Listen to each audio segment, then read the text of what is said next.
friends. It's my first time going live on my cell phone on YouTube, so I hope you can hear me. I hope you can see me. I hope all of those things. I didn't really give you much of a heads up that I was going live, so I don't know if anyone will be here with me, but I was getting a few questions about Tome, which is a trick-taking game that has an expansion on Kickstarter right now. So I just wanted to show you a little bit more about the game so that you can understand what kind of trick-taking game it is. So the base edition, the base game is this, and it has, you can play a 4-player game where you each take turns playing a card. Hi Tabletop Vibes, it's so nice of you to stop in. I'm just showing off Tome, the light edition, since I was getting some questions about that. How's your Sunday going? So yeah, in Tome, it's a trick-taking game, and you can play 4 players, 2 players, or 2 players, and you can play a survival mode with 3 to 4 players. Instead of for points, you can play to knock each other out and score that way, instead of just getting points at the end of each round. So as I mentioned on my Instagram, there are 4 different elements in this game. Let me see here. These are the 4 elements in the base game, so earth, air, fire, water, and they all have spells on the bottom, as you can see here, and a number at the top. So this one is a 6, and there's a spell at the bottom there, and they go from 1 to 6, and in each category also has an F, which is for flux, and that's the strongest of that color. Tabletop 5 says, looks like beautiful art too. It is really pretty. These are the light cards, so these ones don't have any spells, but they have other properties that are quite strong. So you play 4 cards, so if you're playing 2 players, you each play 2 cards, and if you're playing 4 players, you each play 1 card, and then you're on teams across from each other, kind of the classic style trick-taking game. And there's an element deck that has 6 cards. There's 6 chapters in each round, and you play the amount of rounds it takes to get to a certain score. And you flip the top card of your chapter, so in this example, it would be Earth. And the spell doesn't do anything, but this will dictate what is trump for this round. And then you take turns playing your cards to try and get the trump card, or win the round based on the trump card. And what's fun about this game specifically is that when you play, you start by playing whatever suit you want, but once you play an element, for example, if I played this, then the opponent has to play red, and if they don't play red, their spell will be cancelled. So if they were to play green, for example, they would be in position to win the trump right now, but they won't get to do the spell on the card.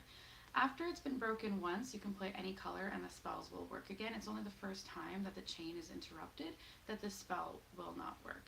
And the spells are pretty interesting because they do things like they could change the trump card to a different suit, they can change other cards' powers and elements as well, so they're pretty sneaky. And then the light cards, which I mentioned, they do not ever have spells on them, but they always are the strongest card outside of trump. So for some reason, no green cards came up when we were playing. So if I went and you went, and then I went, and then you went, oh, we'll put the white one, sorry. The white one would now be, I don't know if you can see this well, I hope you can, but the white one would be the strongest since nothing here matches the trump. Unless, of course, something in the spells dictated that it did, but just for this example, we'll be going by the white ones, and then it goes by score, obviously. So if there was a white that was a higher score than 4, then the white one that was higher would score. So it's pretty classic in terms of being like a card game that is trick-taking, but it has a bit of a devious element to it. Maybe I can find some of the cards and see what they say. For example, if the title spell is not water, discard the title spell. This chapter has no title spell. So then there would be no trump, and you'd just be competing based on light cards and numbers. So there's a lot of things that they can do. For example, when played, this spell gains 2 power for each other spell in the chapter, so this is only a power of 2, but the later that you play it, the stronger it gets, which is really fun when you're playing with partners, since you only get to each play 1 card in that round. You kind of have to like wonder what you should play and save your good cards, and you know, the deck thins out as you go, so you can kind of remember what's come up and what hasn't as part of the strategy. So why I have been showing this off so much today is that It's actually on Kickstarter right now for a new expansion, and they are fully funded for that expansion. But if they hit their next stretch goal, there's about 2.5 days left and $600 away. If they meet that stretch goal, they will add actually another expansion. So here's an example of an expansion. This is the Gold Codex. Everything's very thematic. I don't have the new one because it's on Kickstarter right now. The sound, but it's sound, so that sounds really cool.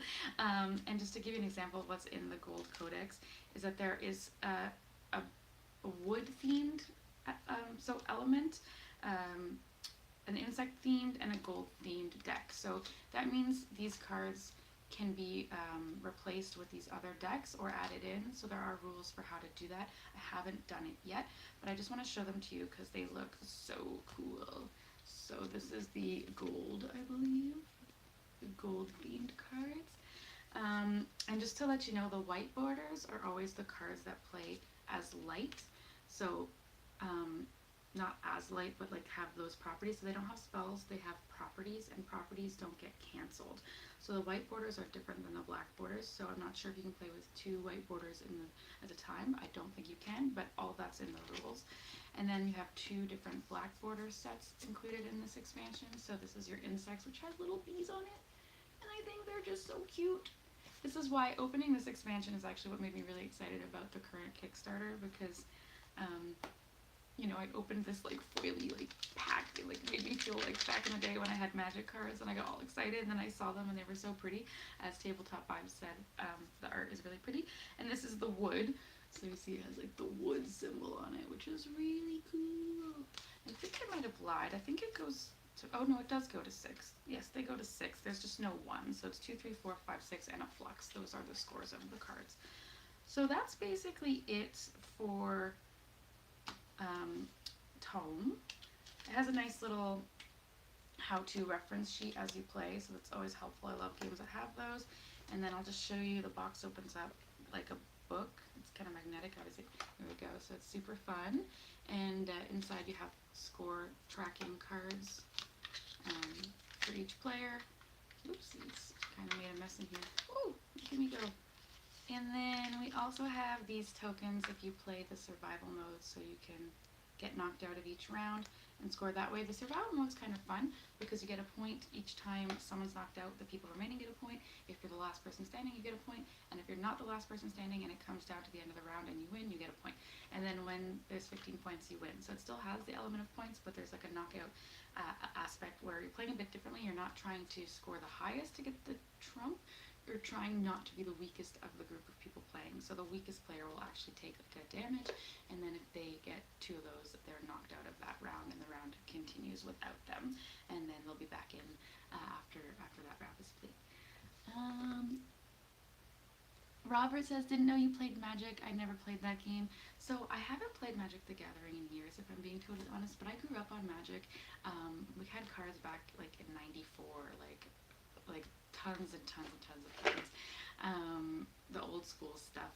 I played the video game also on the PC, which I can never remember the name of. Someone reminded me the other day, and I don't know off the top of my head. And I'm really, really glad that I learned, because despite the fact that I don't play anymore, it is like made learning games a lot easier. Like just the mechanisms that you learn in Magic and having learned it at such a young age is like so.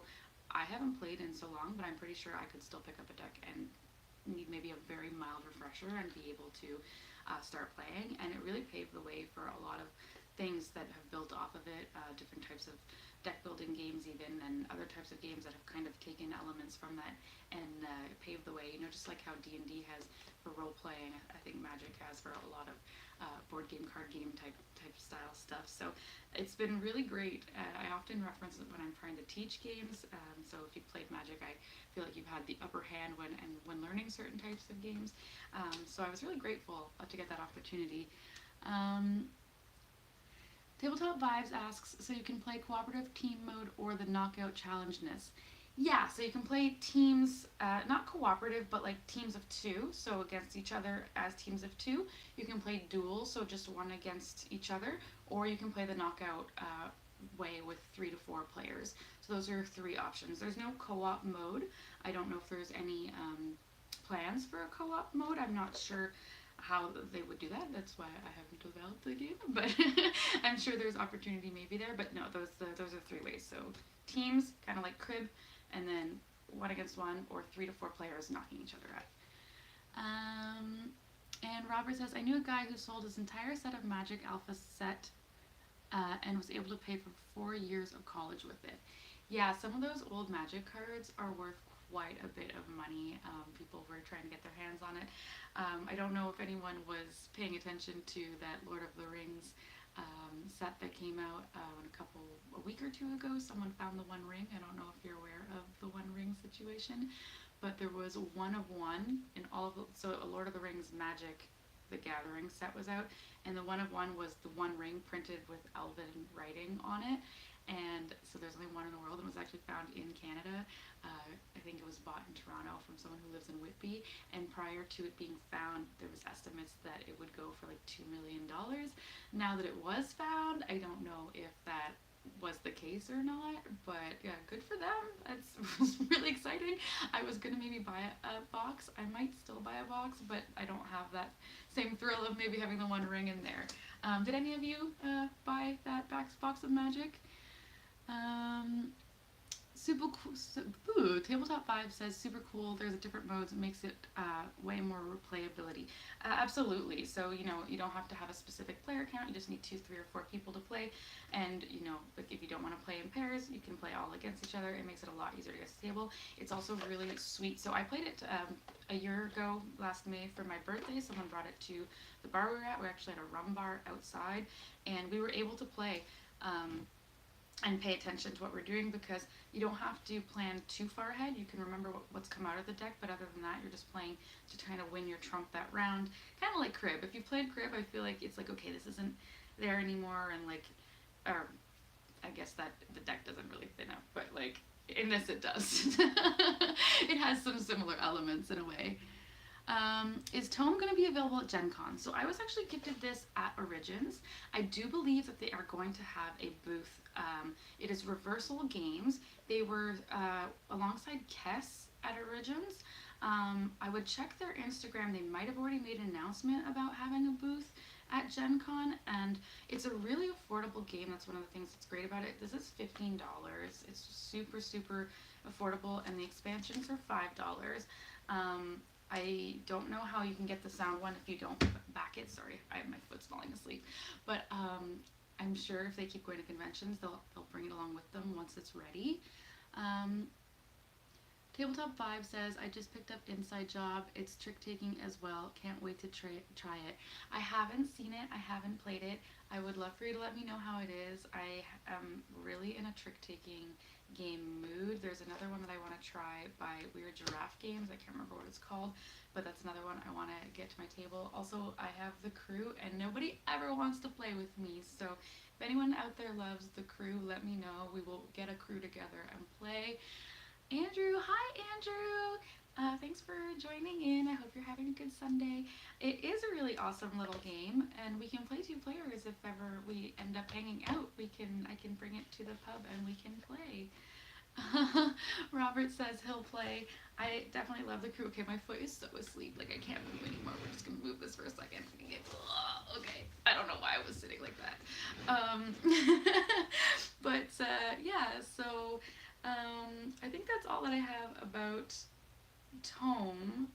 I'm really excited. I don't know what the mystery expansion is that will be unlocked if we are able to hit the stretch goal on their current Kickstarter.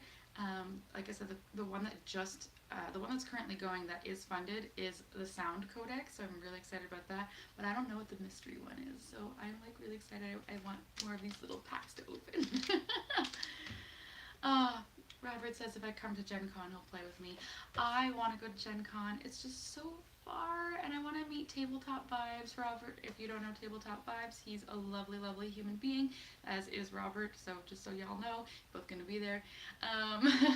2 people I was hoping to meet, so I don't know. Part of me is just like, maybe I'll just get in my car and start driving and just show up, but at this time, I have no concrete plans to be at Gen Con. but I haven't completely erased the idea from my mind, if that makes sense. Yeah, so that is it for me. I hope you have a great Sunday. It's actually sunny here today, and I don't have any plans, so I think I'm probably gonna frolic. Um, Tabletop Vibes is trying to encourage me to jump in my car and drive to Gen Con. And once again, I'm not totally erasing the idea from my mind. So we'll see what happens. But right now, I'm not going. I can never say that word, but Robert is working a booth. If anyone wants to stop by for demos. I would stop by for demos. I've never played any of their games. I'm a little bit like, oh, I need to try them. So yeah, I hope you all have a great time at Gen Con. I'm gonna disappear now, disappear from this film so that I can wake up my foot and go outside. But thank you so much for stopping in. If you do have any other questions about Tome, please drop them in the comments, or if you have me on Instagram and want to DM me there, I'm always available to answer any questions you may have. So thank you so much, and just remember it's reversal games if you're interested in looking that up. Um, Tabletop Vibes as I did awesome. Thank you so much. I'm so happy I can do lives on my phone. I'm not sure what it's going to look like when I upload it, but I am so much happier doing them on my phone. So yay! Keep the lives coming. Have a great day. Thank you so much for taking the time out of your day to stop in and be here with me. Bye guys!